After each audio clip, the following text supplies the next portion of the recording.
Polosa, et Simba Lissoute. Pour moi, comme on a kuna, bateau va travailler dans Zambé.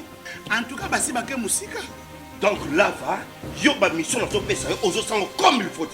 Place nous à où est-ce souté. Ah? Oyaki, allez, quittez. Polosa, on est là-bas, on est là, Là-bas. Ah! On nous a mis dans la range. Comment ok? Ah, vraiment. Qui ça? Et en plus, il y a qui ont commis partout dans l'Europe, dynamique, Congo, commis partout dans l'Europe. Comment ok? Moussala est commis partout. Tout commis en Suède, tout commis à Paris, tout commis à Lille, tout commis à Bruxelles. Et puis, base n'a vu toujours Londres, Angleterre.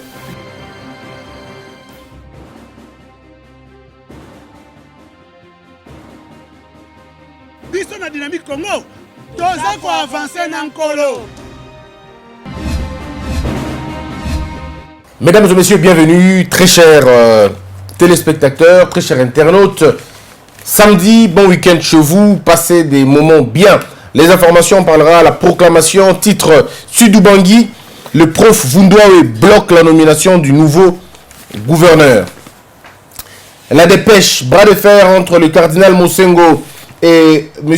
Ambongo. La pomme de discorde demeure le partage de biens de l'archevêché et la décision prise par M. Ambongo de rafler la gestion du complexe Mosengo. Noël Kilomba, un modèle incorrompu de juge congolais.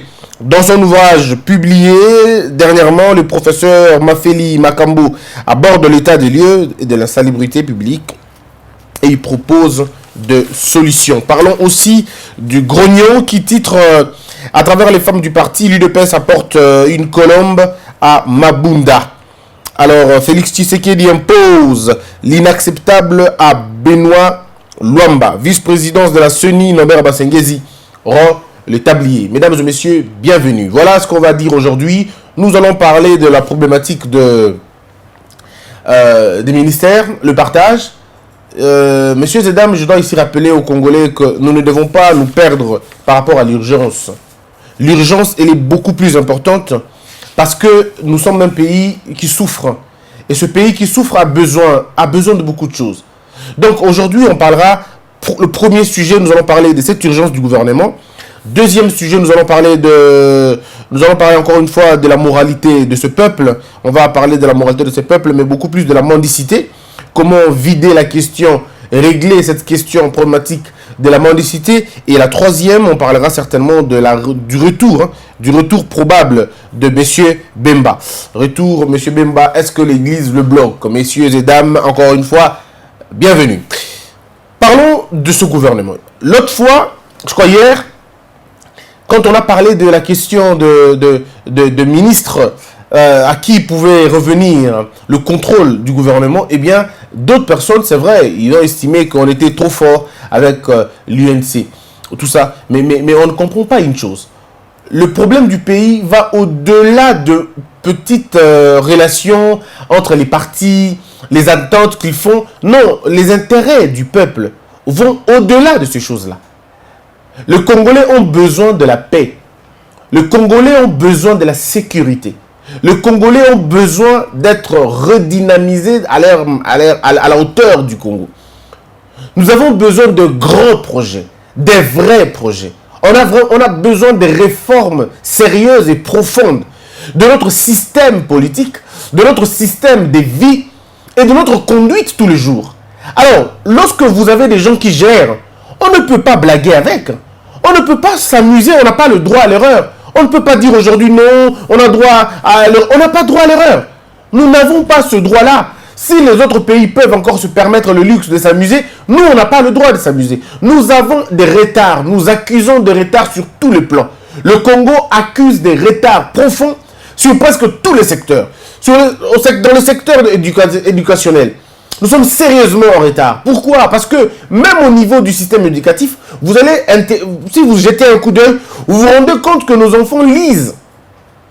Nos enfants utilisent les manuels que nous avons utilisés il y a de cela 20 ans, il y a de cela 30 ans. Comment on peut imaginer aujourd'hui que nos élèves lisent encore au gré des vagues produites en 1992 ou 1998? ce même gré des vagues. Attendez 2 secondes, il y a des choses qui ont évolué. Si déjà l'Académie française revisite même sa propre architecture, pourquoi nous, le cours ne peut pas être revisité? Pourquoi on ne doit pas, je dirais, actualiser nos cours? Nos professeurs n'actualisent pas, les enseignants de l'école primaire n'actualisent pas. Il y a des choses qui changent. L'histoire n'est pas la même. On ne peut pas avoir le même programme d'histoire 5 ans avec le même programme. Non, parce que les choses changent. Il y a d'autres événements majeurs qui se passent dans le monde, mais dont on n'en parle pas.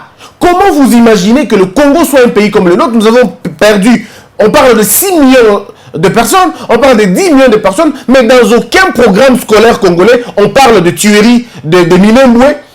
Dans aucun cours du Congo, on parle de massacres à Beni, à Butembo. On n'en parle pas. Pourtant, ça fait partie de l'histoire. Si aujourd'hui la France parle de l'invasion, si aujourd'hui les États-Unis parlent de 13 colonies, si aujourd'hui la Chine parle de la muraille, mais nous parlons de quoi?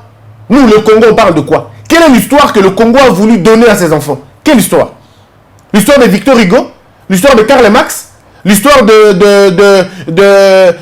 l'occupation française? Qu'est-ce que nous on a à voir avec l'occupation française? Qu'est-ce qu'on a à voir avec?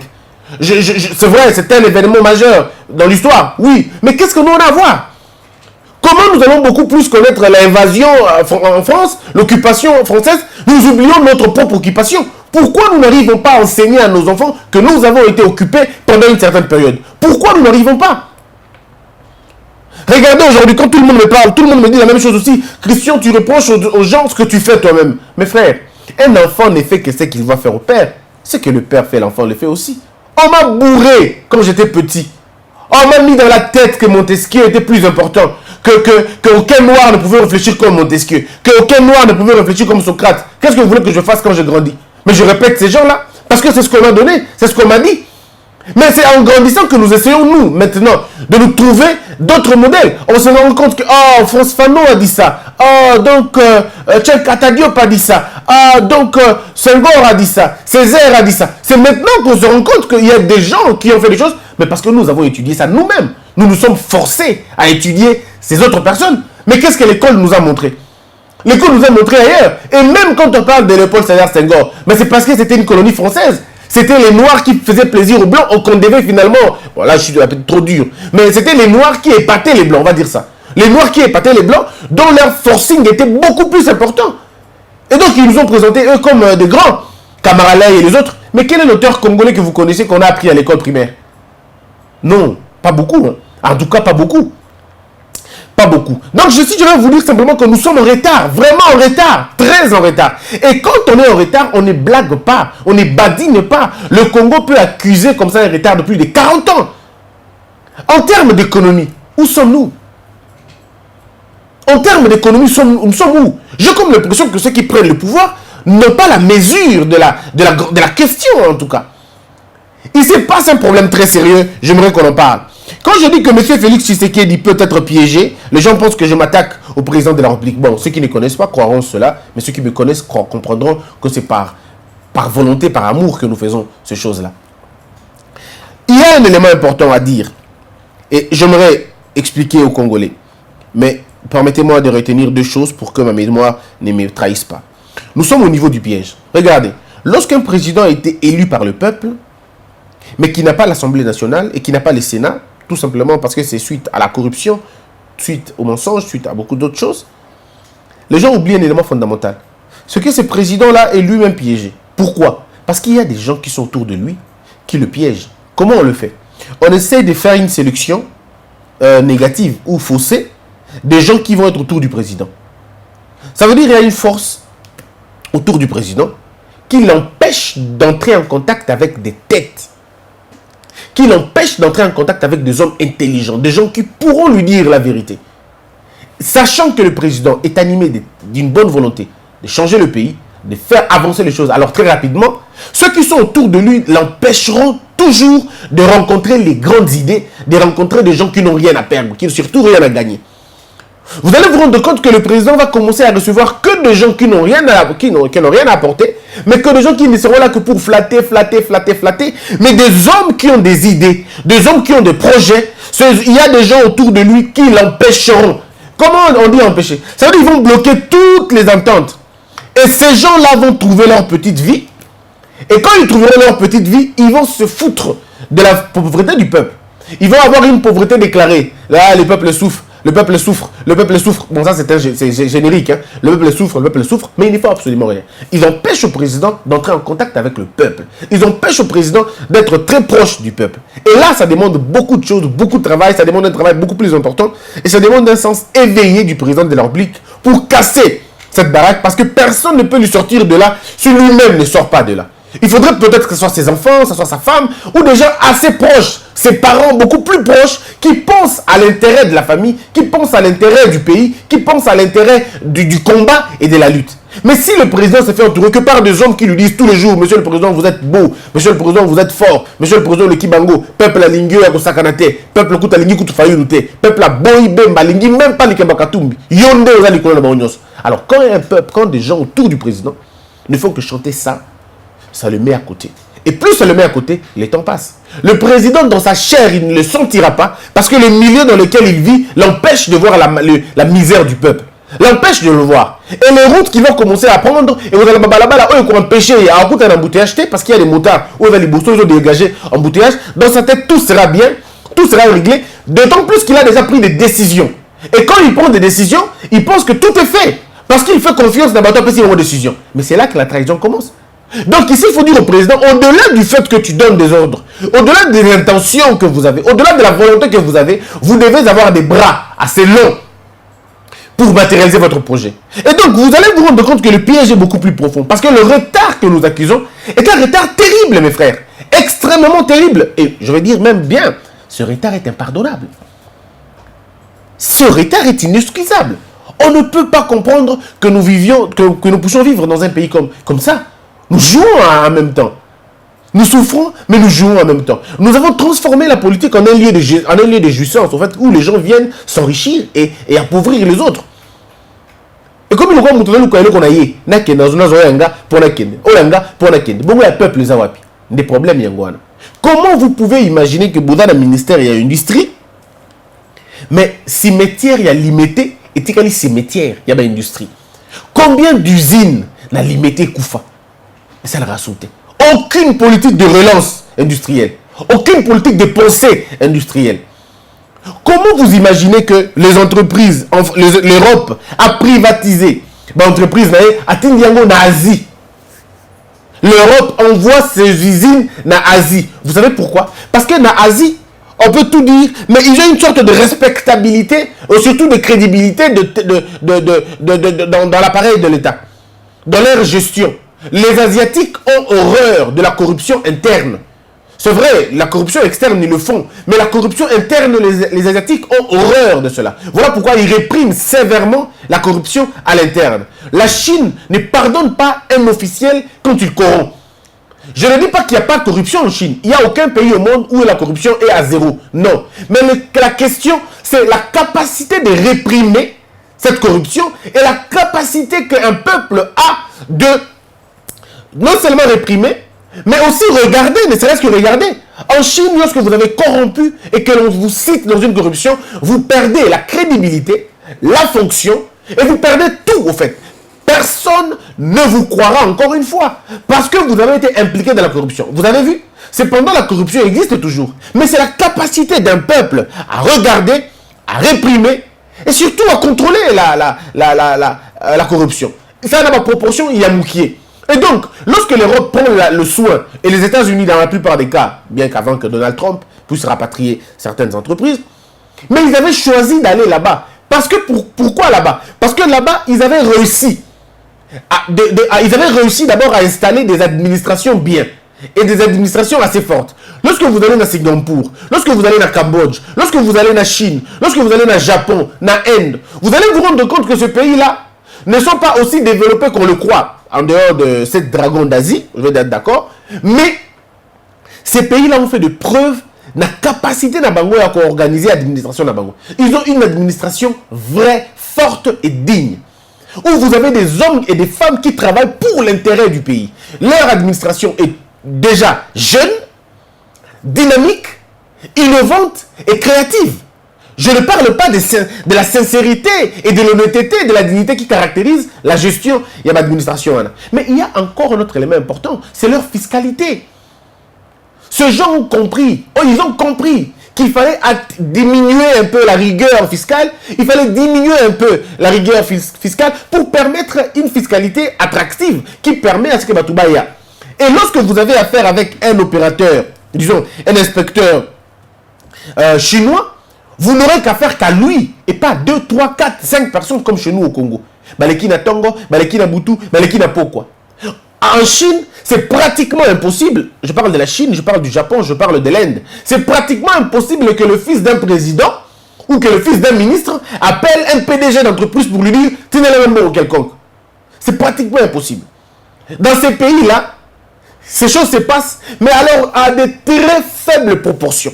C'est pratiquement impensable que un commerçant américain ou un commerçant indien, disons un commerçant américain ou un commerçant chinois, quand il est en Inde, qu'il donne le pouvoir à un colonel, qu'il soutienne un colonel indien. C'est pratiquement impensable. Et si cela est fait et que cela est dénoncé, mais le général, tout de suite, il est arrêté. Parce que là, ils ont une sorte de rigueur. Mais chez nous, ce n'est pas le cas. Qu'est-ce que nous avons fait? Nous avons créé une kermesse. Nous, on a créé une kermesse. Nous, on a eu à tuer nos entreprises. On a eu à décourager les investisseurs. Ils ne fouillent pas que pour la guerre, c'est faux. Parce que ce n'est pas dans toute la République qu'il y a des guerres. Ils fouillent parce que vous avez une multiplicité, je ne sais pas, des agents de l'État. Et surtout des agents recouvreurs. Au Congo, vous ne savez pas qui recouvre l'argent et qui ne recouvre pas. Ils viennent à 7 h du matin, je suis de l'hygiène. Ils viennent à 19 h, à 18 h, je suis des vitres. Oh, monsieur le ministre, vous avez un carreau. Monsieur le ministre, vous avez inspection, vous avez la propriété. Finalement, on se pose la question, l'investisseur a affaire à qui? Est-ce qu'on a une loi? Pas du tout. Nous avons des lois, mais que nous ne respectons pas. Pourquoi avoir 7 ou 8 inspecteurs qui passent le même jour? Qui passent répercevoir l'argent? Pourquoi ne pas avoir un guichet unique avec des rubriques bien établies? Un investisseur, quand il arrive, il va au guichet unique, il paye tout et ça s'arrête là. Et à la fin du mois, il vient encore, il paye tout. Ça s'arrête là. Pourquoi faut-il que les gens passent chez lui tous les jours pour demander les choses? Oh, vous soyez, t'es pas sans le côté. Et le monsieur s'entend avec l'investisseur. Après, c'est Nam. Quelques mois après, il faut qu'ils allaient lier à Elzous. Non, ça va pas. Et au lieu que l'argent parte dans la caisse de l'État, l'argent rentre dans les poches des gens. Conséquence, les entreprises se meurent et les investisseurs ne viennent pas. Donc nous sommes en retard. Est-ce que vous imaginez que vous ayez des ministères de l'industrie par exemple, mais que vous n'avez pas d'industrie? Combien de fois faut-il parler ici que nous sommes parmi les pays, parmi les consommateurs de Toyota et de Nissan? Nous sommes parmi les grands consommateurs de ces choses-là. Mais qu'est-ce qui se passe après? Rien du tout. Qu'est-ce qui se passe après? Rien du tout. Aucune usine de téléphonie, aucune usine d'automobile, aucune usine de plastique, aucune usine même de aiguilles. On n'a absolument rien. C'est pourquoi, mesdames et messieurs, il faudrait que les Congolais comprennent une chose. Le gouvernement qui viendra doit être un gouvernement des hommes responsables. Mais le comble de ce qu'on entend, si c'est vrai ou faux, je me tais pour ne pas parler du nombre de ministères. Je me tais. Mais si ce nombre de ministères dépasse 30, ça sera ma grande déception. Si le nombre de portefeuilles dépasse 30, ça sera ma grande déception. J'entends les rumeurs. On entend tous. Oh 45, oh 55, oh tout ça. Rappelez-vous que Kabila Joseph, à son temps, on était allé à une histoire de 57 postes ministériels. On était allé à 57 postes ministériels. C'était du jamais vu. Alors mais là, j'ai comme l'impression que nous allons pousser encore plus loin le bouchon. Et c'est ce qui va être très grave. Et en son temps, je parlerai de cela. Mais maintenant, revenons sur le ministère. Mesdames et messieurs, nous devons savoir une chose. Peu importe la taille du ministère, peu importe les gens qui vont le composer, le seul responsable vis-à-vis du peuple, ce sera M. Félix Tshisekedi. Le peuple congolais n'a pas voté des ministres. Non. Le peuple congolais n'a pas confié les 5 ans, ces 5 années, aux ministres. On a confié nos 5 années au président de la République. Pourquoi? Parce qu'il avait dit ceci. Je rendrai votre vie meilleure. Ma politique, c'est la politique du peuple d'abord. Ça veut dire que le peuple ait un endroit pour dormir, que le peuple ait l'accès à la santé, que le peuple se trouve la possibilité de circuler librement, que le peuple mange à sa faim, que le peuple soit instruit, éduqué convenablement, que le peuple ait, comment on dit encore, il y a 8 facteurs comme ça qui déterminent le mieux-être ou le bien-être. Que le peuple ait toutes ces choses, ça permet à ce peuple-là de dire, oui, je suis placé au centre des intérêts. Mais lorsque nous voyons que les intérêts du peuple sont mis à côté, mais c'est plutôt les intérêts des particuliers qui sont mis en avant, il y a lieu de nous dire, est-ce que nous ne faisons pas fausse route? Je répète encore, nous sommes en retard. Il faudrait que ceux qui vont gérer le gouvernement, ceux qui vont être ministres, soient des personnes consciencieuses. Et que certains ministères ne soient pas donnés à n'importe qui. Bref, tous les ministères ne doivent pas être donnés à n'importe qui. Mais il y a certains ministères qui sont beaucoup plus importants par rapport au contexte dans lequel nous traversons. Le contexte dans lequel nous traversons est un contexte de réaffirmation, est un contexte de redynamisation. Nous ne pouvons pas imaginer que le Congolais soit la personne la plus, je dirais la plus détestée au monde. C'est la personne la plus à qui on demande beaucoup plus de preuves pour se déplacer. Lorsque nous sommes allés en Chine, c'est nous qu'on avait d'abord regardé en premier. C'est nous, on se disait d'abord, Chine, Éthiopie, tout ça. Mais quand c'est vous, les Congolais, on a un regard beaucoup plus sur vous. D'abord, ils ont peur que vous allez rentrer, ils veulent beaucoup de tâches, ils vous demandent beaucoup de choses par rapport aux autres. Dès qu'on avait inventé, je n'invente pas ces choses. Et ceux qui font partie de ce gouvernement, ceux qui sont dans ce gouvernement, 90% ont déjà voyagé. Et ils savent ce que vaut le passeport congolais. Regardez, il y a une dame qui a la nationalité anglaise, son mari a la nationalité congolaise. Est-ce que vous imaginez? La femme a un passeport anglais, l'homme a un passeport congolais. Tous de Congolais. Mais quand ils présentent ça à l'ambassade de la Chine, à la femme on donne 3 ans, je crois 3 ans de visa, à l'homme on donne 6 mois. Est-ce que vous imaginez? Pourquoi on donne 6 mois? Non, 1 mois à l'homme, suivi 2 ans à la femme. Pourquoi? Tous sont des Congolais. Mais le problème c'est l'appartenance du pays. On estime que comme c'est une Anglaise, elle aura un comportement anglais. Et comme lui c'est un Congolais, il aura un comportement congolais. Est-ce que vous imaginez? Pourtant la femme dépend de son mari. Ça, ce sont des préjugés que nous avons créés à force du temps. On a créé au fil du temps. Nous ne sommes pas pris au sérieux à l'extérieur. Pourquoi? Parce qu'à l'intérieur, nous avons travaillé sur notre moins sérieux, si vous voulez. On a travaillé sur notre faiblesse. C'est le pays du n'importe quoi. C'est le pays des inventions du n'importe quoi. Les hommes politiques, des vrais aventuriers. Les pasteurs, des vrais affairistes. Le peuple naïf. Bref, en tout cas, un cocktail molotov de l'échec. Et nous composons notre échec avec beaucoup d'intelligence.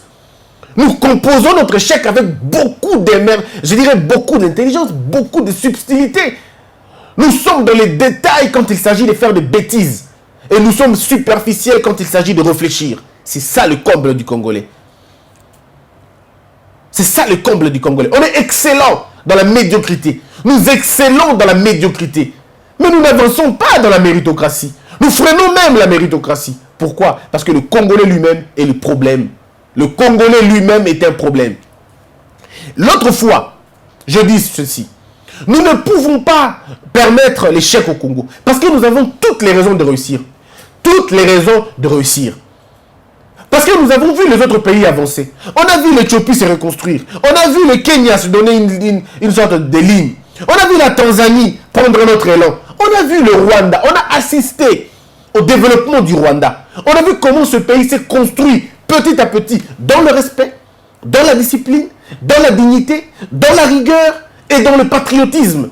Ces éléments-là ont fait en sorte que le Rwanda se retrouve aujourd'hui au sommet des pays africains subsahariens. Aujourd'hui, le Rwanda peut donner des leçons au Congo, des leçons de gouvernance. Oui, vous n'allez pas dire le contraire. Il faut faire la différence entre dictature et gouvernance. Il faut faire la différence. C'est deux choses totalement différentes. Le Rwanda a prouvé à la face du monde que c'était un pays qu'on devait respecter et qu'on pouvait respecter. Le Rwanda a un petit parc. Mais le parc du Rwanda fait rentrer beaucoup plus d'argent que les parcs du Congo réunis. Le parc du Rwanda fait rentrer beaucoup plus d'argent que tous les parcs du Congo réunis. Ce qui ne peut pas se concevoir au Rwanda se conçoit aisément au Congo. Pourquoi? Pourtant on vit ensemble, on est tous des voisins. Non, une question d'idéologie, une question de volonté de rupture. Lorsque Kagame prend le pouvoir, il veut rompre avec le système d'Abiyarimana. Il veut rompre avec le système d'Abiyarimana. Parce que la continuité dans une alternance, c'est une escroquerie. C'est une escroquerie. Et c'est ça la capacité d'un peuple à comprendre que là, nous allons dans la mauvaise direction, là, nous allons dans la bonne direction. Pourquoi les autres se développent et pas nous? Mais parce que nous sommes aventuriers, nous sommes des vrais farceurs. Nous pleurons notre malheur, mais nous l'entretenons en même temps. Nous dénonçons le mal, mais nous l'entretenons en même temps. C'est ça le problème. Tout le monde se plaint de la corruption, mais tout le monde corrompt en même temps. C'est pas possible, quoi. Tout le monde dénonce la corruption, mais tout le monde corrompt, ou tout le monde se laisse corrompre, ou tout le monde voit la corruption, entend la corruption, mais personne ne dit rien. La corruption est corruption quand c'est l'autre qui le fait, pas quand c'est nous qui le faisons. Alors dites-moi, c'est quel peuple? C'est quel peuple? Lorsque nous n'avons pas un regard commun vis-à-vis du mal, on ne l'attaquera jamais. Vous devez d'abord définir le mal de la même manière, de la même façon et donner l'énergie pour détruire ça. Mais on ne le fait pas, malheureusement. Nous n'avons pas le droit d'échouer. On a vu les autres peuples se développer. On a vu comment le Cuba s'est redressé. On a l'histoire de la Corée. On a l'histoire de la Chine. Qu'est-ce que Chine était en 1960? Qu'est-ce que l'Éthiopie était en 1970? Qu'est-ce que l'Afrique du Sud était en 1990? Rien du tout. Mais comment est-ce qu'ils ont fait pour s'en sortir? Ils ont mis le sérieux. Ils ont fait des choses qui les ont poussés à changer. J'aimerais ici clore mon propos en disant ceci. J'ai eu un débat houleux avec des gens. Quand je dis que n'importe qui ne peut pas être ministre, les gens disent non, tu te trompes, non, c'est pas vrai. Je dis n'importe qui ne peut pas être ministre. Il y a des ministères importants, mes frères, très importants. Le ministère de l'Industrie, on ne le donne pas à n'importe qui. Pour donner à l'industrie, le ministère, il faut, pour donner un homme, le ministère de l'Industrie, il faut que ce homme fasse des preuves. Il faut que cet homme ait reçu dans un domaine privé ou dans un domaine public. Il doit montrer à la face du monde qu'il a fait des preuves sur la question. Il peut être ingénieur. Il peut être administratif. Je ne suis pas contre. Mais ça doit être quelqu'un qui a vécu dans le milieu des affaires. Il doit nous prouver qu'il a déjà réussi au moins une affaire. Parce que industrie veut dire usine. Quand on dit ministre de l'Industrie, moi j'entends ministre des usines. Ça doit être quelqu'un qui déborde de la capacité de la création. C'est vrai, créer des usines, vous avez besoin de lois, vous avez besoin de cadres juridiques. Mais d'abord la pensée. Les faits précèdent le droit. D'abord la pensée. Créez les usines, vous ferez des lois après. Ou si vous voulez faire des lois avant, vous créez des usines après. Le problème, ce n'est pas celui-là, mais faites quelque chose quand même. Et la personne qui doit gérer l'entreprise, ce ce département, doit être quelqu'un qui a réussi. Pourquoi le ministère de l'économie aux États-Unis, M. Donald Trump l'a donné à un affairiste? Pourquoi il a donné à un autre milliardaire? Pourquoi l'a-t-il donné? Le ministre, les responsables de l'État de l'économie américaine, c'est quelqu'un qui a évolué dans le secteur de l'économie. Il a fait des preuves. C'est quelqu'un qui a réussi dans son domaine. Et voilà, ça marche comme ça. Donald Trump aujourd'hui, regardez le ministère de la Défense, parce que c'est ce qui a créé un problème. Un homme m'a dit, un monsieur m'a dit, non, n'importe qui peut être ministre de la Défense. J'ai dit, c'est faux et archi faux. Oh, tout intellectuel peut être ministre de la Défense. J'ai dit, non, c'est faux. Non, c'est faux. Tout intellectuel peut être ministre de la Défense, je suis d'accord, mais ça, c'est lorsque les experts ne sont pas là. C'est lorsqu'on a trouvé qu'il n'y a aucun expert dans le domaine. Bon, n'importe quel intellectuel peut venir. De toute façon, il y a une architecture, ça va être fait, il a des secrétaires et tout. Mais ne vous en faites pas, c'est faux et archi faux. On ne peut pas, dans le contexte actuel, donner, je dis bien dans le contexte actuel du Congo, remettre le ministère de la Défense à un politique. C'est faux et archi faux. L'armée zaïroise avait produit des génies en armée. Ces gens ont fui le Congo parce qu'ils n'ont pas supporté l'AFDEL. Batouana bazalelo. Ba généraux yakala. bazati lelo na poto bakima musu baza na Afrique musu baza na Brazzaville bakima baza ebele. On peut faire appel à ces gens-là. On peut faire appel à ces gens-là pour gérer le ministère de la Défense. Nous avons des gens qui ont publié sur la guerre à l'est de la République. Parce que c'est le plus grand défi de notre armée. On a une armée depuis 18 ans qui n'arrive pas à mettre terme à la guerre de l'Est. Ça veut dire quoi cette armée? Si on est sérieux, on change tout. Vous avez des généraux, vous avez des officiers, vous avez l'armée. Mais pourquoi vous n'arrivez pas à mettre terme à la guerre de l'Est? Pourquoi vous n'arrivez pas à mettre terme aux tueries des minés Mboué? Pourquoi vous n'arrivez pas à mettre terme à la sécurité à l'Ituri? Parce que vous êtes une armée. Parce que vous n'arrivez... Comment vous n'arrivez pas? Comment les groupes armés et Mickey et donc maté à côté? Donc vous êtes une armée qui n'a pas de renseignements. Et qu'est-ce qu'on fait avec une armée pareille? Mais on la met à côté. Le problème ici, c'est que nous n'avons pas la coordination. Il faut des hommes, il faut une pensée, la solution à ces problèmes-là. 1. 2. Vous ne pouvez pas placer un politique au niveau de l'armée. Il faut que ce politique-là soit doublé de connaissances de l'armée. Simplement que ça. Au sein de l'armée congolaise, il y a toujours des gens qui comprennent la question, qui peuvent trouver des solutions. Ce ne sont pas les solutions qui manquent. Nous sommes en train de subir une guerre imposée. Imposée et entretenue par nous-mêmes aussi. Le problème de l'Est se trouve dans l'armée congolaise. Je peux vous le dire. Il y a des hommes là-bas qui sont comptables dans Bilo Kouana. Alors si vous ne voulez pas les arrêter, arrêtez de nous faire perdre le temps en criant que non, on est attaqué. Il faut avoir honte. Comment des groupes d'individus, 10, 12, 13, ils sèment la terreur devant des milliers de militaires congolais? Ça, c'est une honte, n'est-ce pas? On ne peut même pas dire ça. Combien? 32. Vous avez un effectif, il y a combien d'armées Nabino? Comment vous n'arrivez pas à mettre terme à cela? Non, c'est parce que vous ne voulez pas. Tout simplement. Il faut se regarder dans les yeux et dire la vérité. Alors, moi, j'ai pris mon temps de lire. Un monsieur m'a dit ça, j'avais très mal. Je dis, ouf, c'est moi qui suis en erreur ou c'est lui qui est en erreur? Mais je vais vous citer les noms de pays qui ont des ministres depuis la tradition, depuis 10 ans, depuis 15 ans. Les ministères de la Défense ne sont gérés que par des militaires. On commence par la Chine. La Chine a une histoire que moi j'apprécie beaucoup. Depuis, on va dire, 1955. Zedong, président. Mao Zedong, président. Qu'est-ce qui se passe? Il y a un général qu'on appelait à l'époque Liang. Non, Liang, d'abord, c'est lui qui est... Liang, c'est lui qui est là aujourd'hui. Mais il y a un militaire qui était commandant de bataillon. Il était sous Mao, commandant de bataillon. Il était ministre de la Défense. C'est un militaire que Mao avait choisi pour placer là. Parce qu'il fallait redynamiser l'armée. C'était lui le premier ministre de Défense. Sous l'ère Mao. Et puis il y a eu beaucoup de généraux qui sont passés ministres de Défense. Jusqu'à l'avant-dernier, son nom c'est Liang Guangli. Liang Guangli, en 2008, il est nommé ministre des Affaires, disons, de la Défense. Le grade, c'était le colonel général. Colonel général. Il a fait de 2008 en 2013. Il va être remplacé par Shang Wankan. Shang Wankan est qui? Shang Wankan était notre colonel général. Mesdames et messieurs, pourquoi on veut blaguer avec le Congo comme ça? Pourquoi on veut blaguer avec nous? Parce qu'on est politicien, parce que tu parles à la télévision. Ah, mais bon, pouf, au ministre de la Défense. Pourquoi? Pourquoi? Pour que tu commences à apprendre encore là-bas au sommet de l'État? Pour que tu commences à charger les secrétaires? Non! Pourquoi ne pas placer ceux qui ont vécu dans le secteur? Les autres pays comme la Chine ont ça.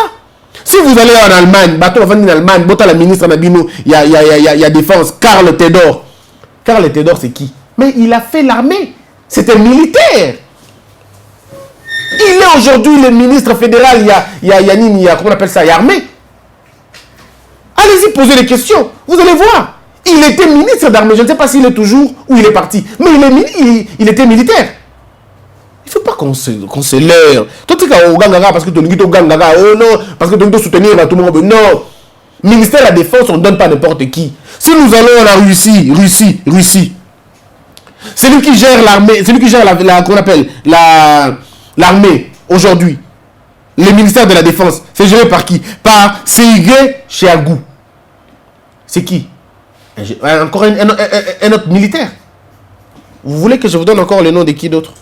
Si vous voulez que je donne le nom d'un autre ministre, de celui des États-Unis sous l'ère d'Obama, parce que Donald Trump, tout le monde sait que c'est un général. Tout le monde sait un général à la retraite. Mais prenons le cas de Barack Obama.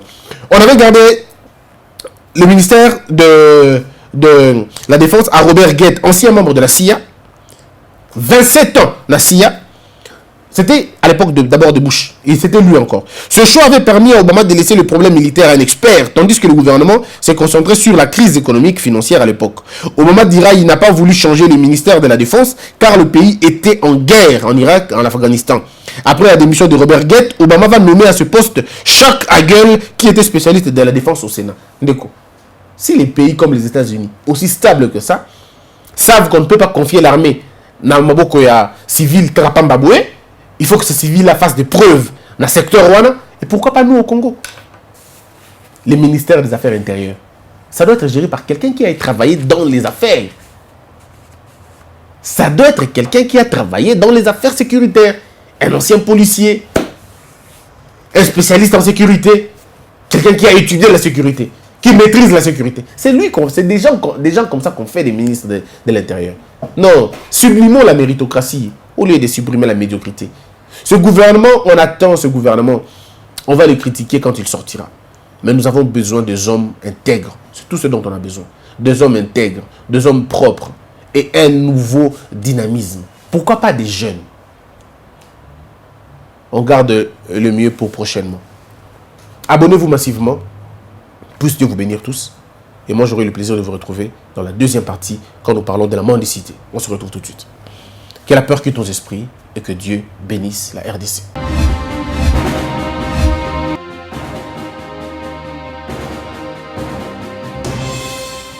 Patron nga Polosa, esimba lisute. Pour makambo na moni kuna, bato ba travailler na Nzambe. En tout cas, basi bake musika. Donc là, yo ba mission na to pesa yo ozo sango comme il faut. Place no awe za susute. Ah? Oyoki, allez, quittez. Polosa, on na bacha bani na kale. Na lomo na kekuna, na kekuna. Là-bas. Ah! Oh, nous avons un orange na. Comment coquette? Ah ouais. Vraiment. Qui ça? Et en plus, na yo qui est commis partout na Europe, dynamique Congo commis partout na Europe. Comment coquette? Ça est commis partout. Tout comme en Suède, tout comme à Paris, tout comme à Lille, tout comme à Bruxelles. Et puis base la mission est toujours Londres, Angleterre.